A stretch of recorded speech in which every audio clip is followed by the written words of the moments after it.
मैं द्वापर हूं, द्वापर युग। सृष्टि के काल चक्र में मेरा आगमन त्रेता युग के उपरांत निश्चित किया गया। सदा सुखी रहो कुमार वसुदेव। देवकी हमारी सबसे प्यारी बहन है। अब इसकी सुख सुविधा तुम पर निर्भर है। इस बात का ध्यान रखना कि इसे कभी दुख ना पहुंचे। आप निश्चिंत रहें युवराज कंस। मैं आपको वचन देता हूं कि मेरे कारण देवकी को कभी कोई कष्ट नहीं होगा। चलो देवकी, आज मैं स्वयं तुम्हारे रथ का सारथी बनूंगा और तुम्हें तुम्हारे घर तक विदा करके आऊंगा।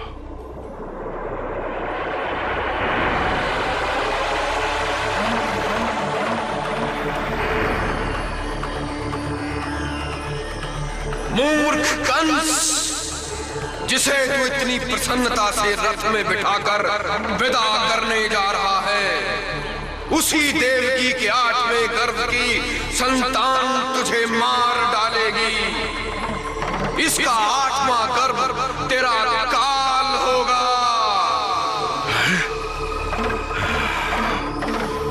मेरा काल? देवकी का 8वां गर्भ मेरा काल होगा? नहीं नहीं नहीं। कंस का काल ना तो आज तक पैदा हुआ है और ना कभी होगा। मैं अपनी मृत्यु के मूल कारण को ही ध्वस्त कर दूंगा। ना रहेगी देवकी और ना होगा मेरा काल। देवकी, तू अब जीवित नहीं रह सकती। हाँ। प्रभु पर विश्वास रखो। भगवान के घर देर है पर अंधेर नहीं।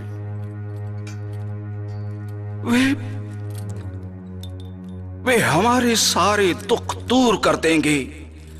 तुम्हारा बलिदान व्यर्थ नहीं जाएगा।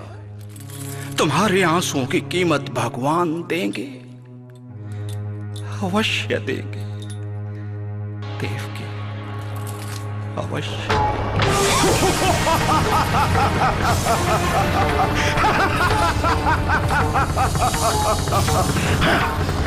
तुम किस भगवान की बात कर रहे हो वसुदेव? वही जो मेरे भय से शीर सागर में छुपा बैठा है।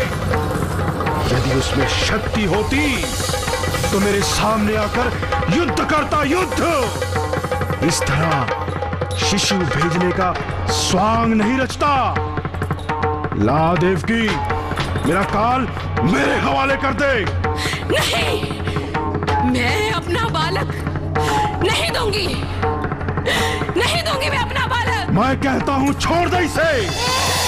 भैया, दया करो हम पर भैया, दया करो। मेरे बच्चे को मत मारो। दया करो भैया, दया करो। इसे मार भैया, दया करो। कोई है, मेरे बच्चे को बचाओ। मेरे बच्चे को बचाओ भैया, मेरे बच्चे को मत मारो।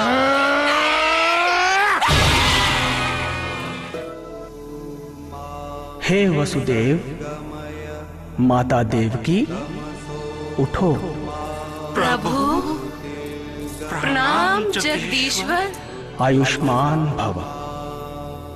हे वसुदेव, आज से हजारों वर्ष पूर्व अपने पहले जन्म में तुम सुतपा नाम के प्रजापति थे और देवी देवकी तुम्हारी पत्नी प्रश्नी थी। उस जन्म में तुम दोनों ने बड़ी श्रद्धा और भक्ति से मेरी घोर तपस्या की। तुम्हारी तपस्या से प्रसन्न होकर जब मैंने तुम्हें इच्छित वरदान मांगने को कहा तो तुम दोनों ने मेरे समान पुत्र की कामना की। अब तुम्हारी इच्छा पूर्ति का समय आ गया है, इसलिए तुम्हारे पुत्र के रूप में मैं स्वयं जन्म लेकर अपना वचन पूरा कर रहा हूं।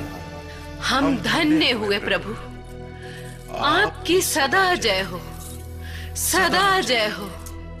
हे वसुदेव, अब शांत चित होकर मेरी बात सुनो। अपने बालक को इसी समय ले जाकर गोकुल में नंद के घर छोड़ दो। वहां नंद पत्नी यशोदा ने अभी एक कन्या को जन्म दिया है। उस कन्या को अपने साथ ले आओ। सब कार्य संपन्न होने पर मेरी माया के प्रभाव से तुम्हें ये सब बातें याद नहीं रहेंगी। अब शीघ्रता करो वसुदेव, तुम्हारा कल्याण हो। जो आज्ञा प्रभु।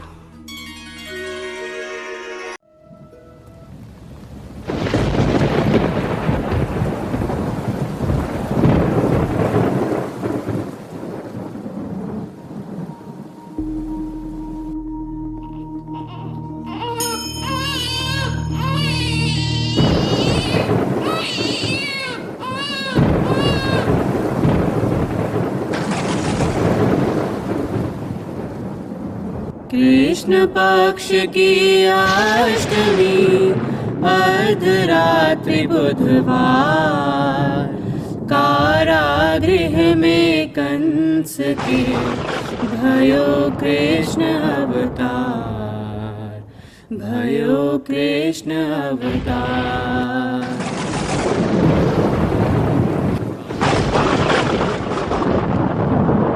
स्वामी, आप कैसे जाओगे? इन हथकड़ियों और पहरेदारों का क्या करोगे? देवी, मैं कौन होता हूँ कुछ करने वाला? जिसने ये कहा है वह अपने आप देखेगा।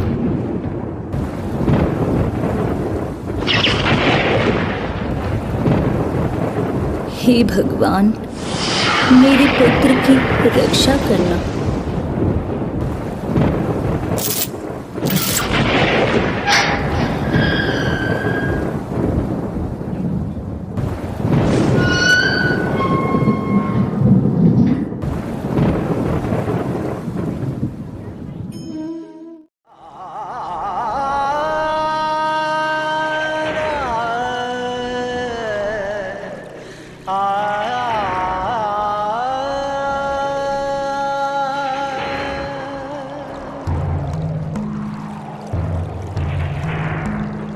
घन घोर घटाएं बरस रही, संग आंधी तूफान।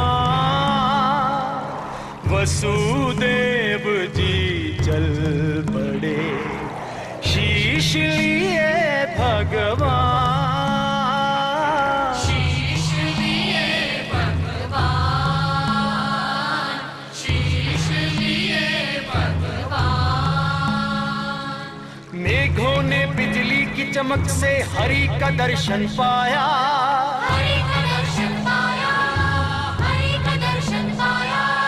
शेषनाग ने प्रभु के ऊपर अपना फन फैलाया, अपना फन फैलाया, अपना फन फैलाया।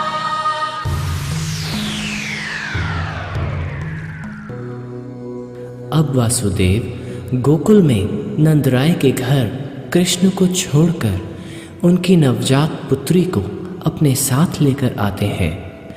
वहाँ गोकुल में सभी को खबर हो जाती है कि हमारे मुखिया नंदराय जी के घर पुत्र ने जन्म लिया है। इस जन्मोत्सव के अवसर को गोकुल निवासी हर्षोल्लास के साथ मना रहे हैं।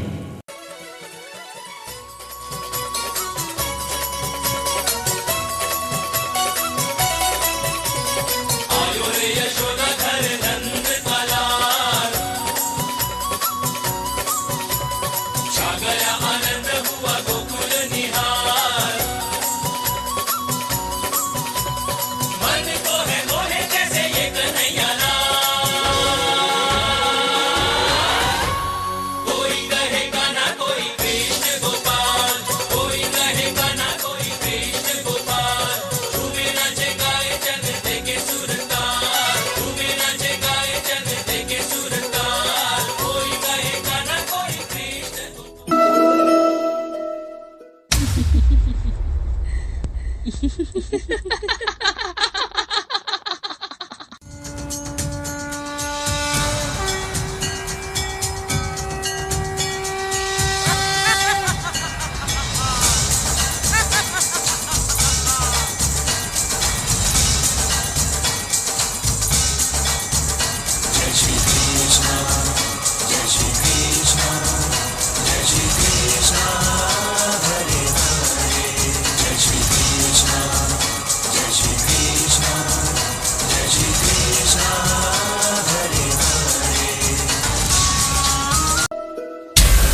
देखो, आज शरद पूर्णिमा की रात है।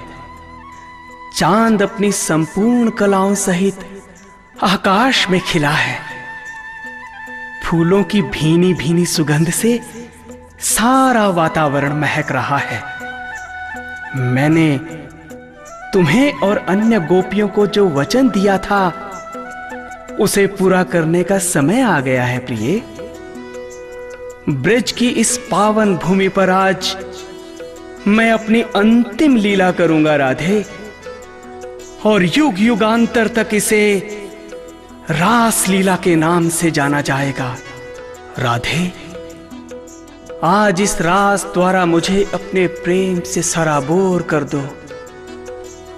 और मुझ में अपने प्रेम की इतनी शक्ति भर दो कि मैं सब दुष्टों का नाश करके पृथ्वी का भार उतार सकूं।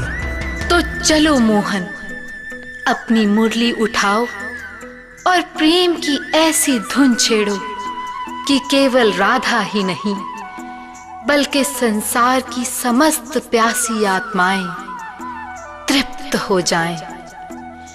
ब्रज की इस पावन भूमि पर रास नहीं महरास होगा।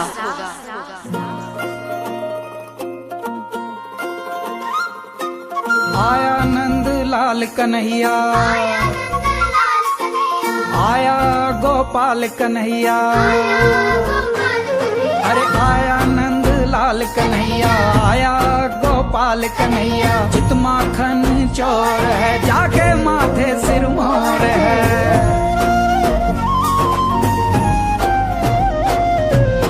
माटी से मुख सजा माखन की पालकी, हीरे मोतियन सी लागे अखियन गोपाल की।